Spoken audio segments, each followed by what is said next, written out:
Hello, welcome to the first class of fluid mechanics crash course. So coming to fluid mechanics, this terminology of fluid mechanics is derived from the basic term of mechanics, which has three branches basically for our engineers. First one is engineering mechanics, second one is solid mechanics, third one is fluid mechanics. When I say engineering mechanics, it deals with the rigid bodies,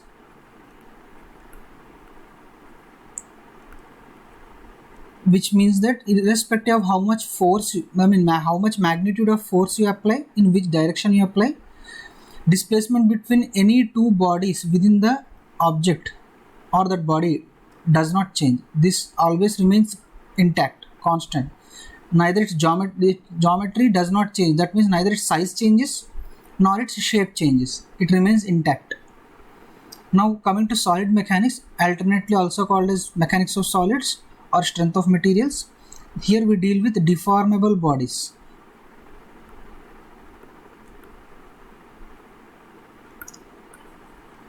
Where we say that when a certain force is applied in a certain direction, elongation is of course possible in that particular direction. Elongation or compression, whatever it is, depending on the force and its direction.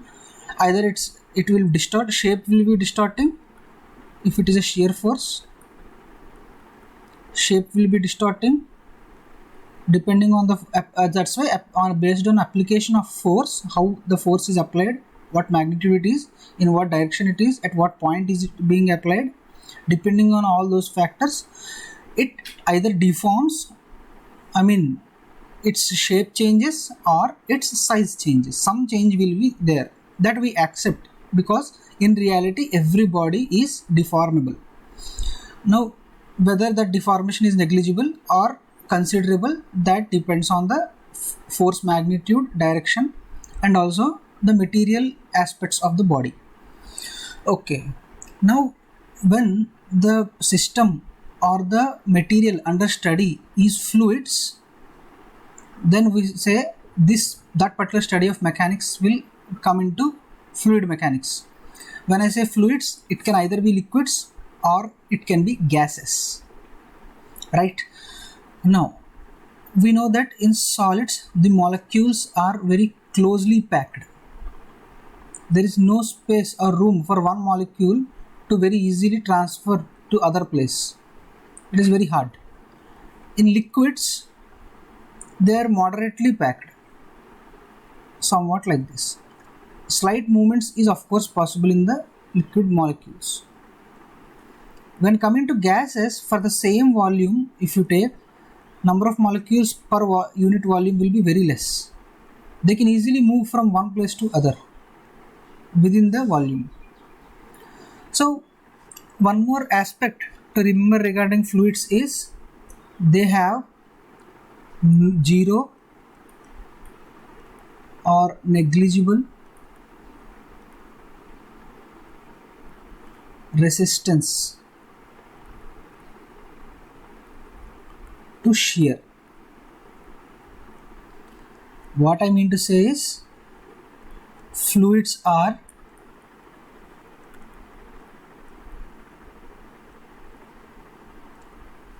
continuously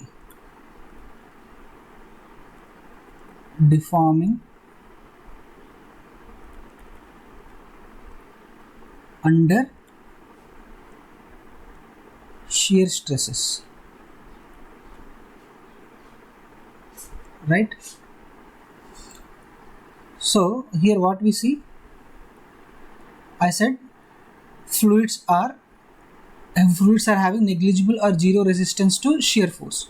So take an example, just let us understand that with an example. When we have ship or a boat, when it travels forward, if we assume that these are layers of the fluid, on the top layer, on the top few layers, this boat is applying force in this direction. If fluid was having enough shear force, it wouldn't allow the boat to travel forward. Since that is negligible shear force, it cannot resist any shear force. That's why It is allowing the boat to pass easily. Very less amount of force is required. Assume the same situation near poles of the earth, where the water is completely freeze to ice. There, assume the same boat there. It is not exactly looking like boat, but assume it is one. So on ice, can this boat travel so easily when that compared to the water? No, right?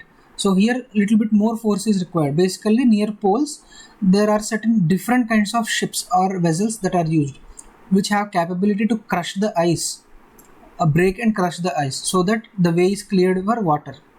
So until and unless water is there, ship cannot maneuver quickly or swiftly. So that is one of the examples that can show water has, or what, not just water, fluids have negligible or zero resistance to shear.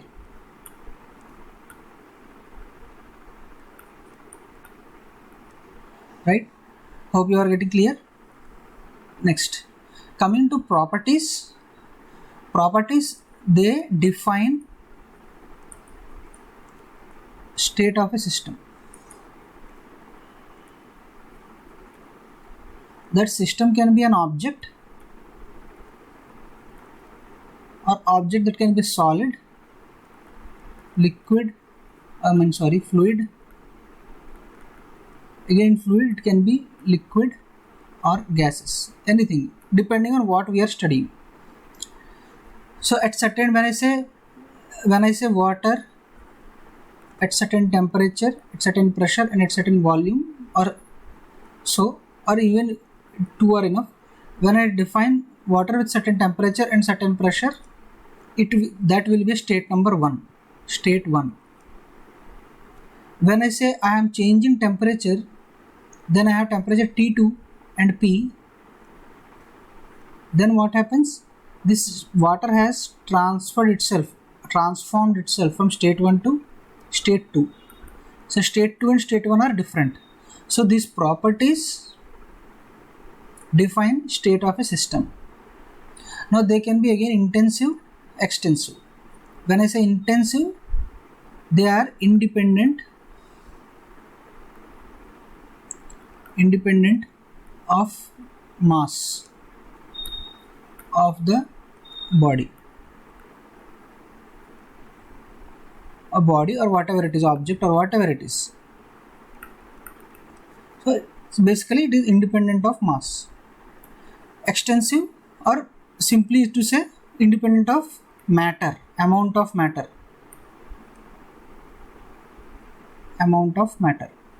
whichever way you can think. Extensive means it is dependent on mass, or you can say amount of matter, etc. Now examples for intensive will be like temperature. Whether you have 10 kgs of rice or 5 kgs of rice or 1000 kgs of rice, for that area, that specific location, if temperature is, say for example, 30 degrees centigrade, this temperature is not dependent on amount of matter you have, whether it is a rice, whether it is a cooker, whether it is your dress, whether it is yourself, whether it is your house, whichever material you take, whatever you take, however big you take, however small you take, the temperature does not depend on that. It is something related to environment. If you control the environment, then only temperature can change. It is not dependent on amount of object or substance that you have. Another example is pressure. Some other examples can be density, so etc. There are many more. For now, let us discuss these three. Now when coming to extensive, it is dependent on mass, right? So amount of matter, actually this is the correct term. When I say mass, then automatically The more the matter, mass will increase, right? Based on that only we said 10 kg, 100 kg, etc. So next one is volume. Say we have a 5 kg of rice, for example. When we keep on adding the amount of rice in the rice bag, automatically size of the rice bag has to increase, right? Otherwise, in a bag which can contain only 10 kg of rice, we can't add any more of the rice, right? To add it, we have to increase the size of the bag. So that volume in which we are adjusting all that rice, that volume is dependent on amount of the mass or matter that it is containing. So volume. So those are for some of the examples of extensive properties. Okay. Now sometimes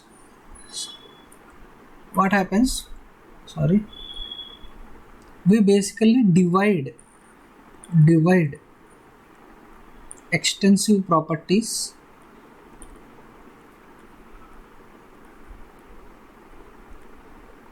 by its mass.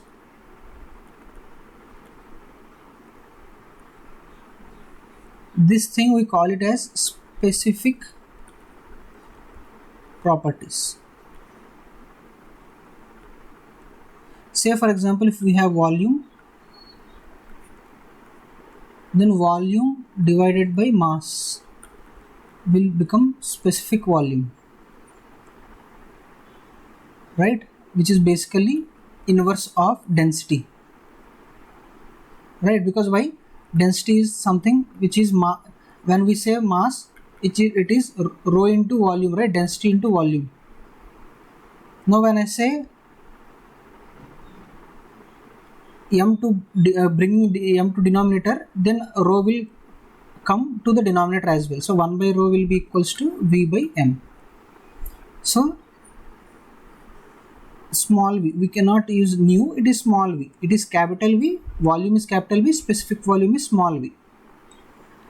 So that is an example, right? Okay. So those are extensive properties and intensive properties. Now coming to properties of fluids. So when I say density, we know it is basically mass per unit volume, right? First of all, let us know them in short, then we can go into details. Next one, specific volume. When I say specific volume, just now we have, it is small v, not nu, small v. Specific volume, just now we have learned volume per unit mass, that is, which means it is inverse of rho. And specific weight. When I talk in terms of mass, then it is density. When I talk in terms of weight, mg by volume, then it will become specific weight, which is basically m by v means rho into g. That is specific weight. For this, we have kg per meter cube, say in metric system. Now for this, into g when we have, it is something like Newton per meter cube, again in metric system. Similarly, this is specific gravity. This, when I say specific gravity, it is comparison between two different entities or two different elements. For liquids, in case of liquids, specific gravity will be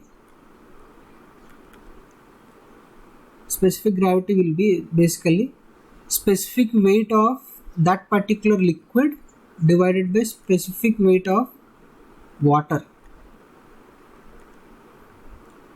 Of course, if it is at the, when we are going to consider these things at same location, it will again come down to, because gamma is rho g and specific gravity is same at all location, at all the place in that given location, then it is rho liquid by rho water.